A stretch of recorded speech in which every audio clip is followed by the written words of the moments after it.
Yeah, as I said to you before we went on, mate, I genuinely think that there's always been that preconceived, it's human nature to have that preconceived idea when you run out there with the whistle on and who you think's going to win the game and how they Mm, go about the game.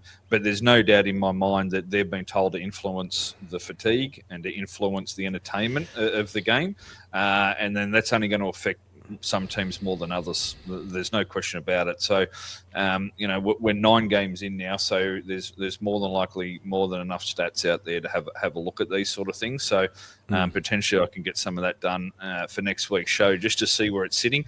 The NRL have been pretty fishy and coy on what sort of information they give out around these six agains. So I think they've obviously got a worry that the media is going to get a hold of it themselves. So mm. we're interested to see how much actual information we can get.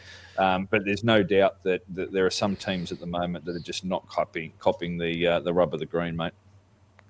Yeah, there was a moment in the Roosters Broncos game, which we'll get to now, in the second half when the Broncos were on their comeback, and it kind of stalled on the back of a six again that the Roosters got, which just seemed like no different speed to any other play the ball in that whole sort of 15-minute block, and it was like that didn't seem slow at all. And you compare it to Yeah. other.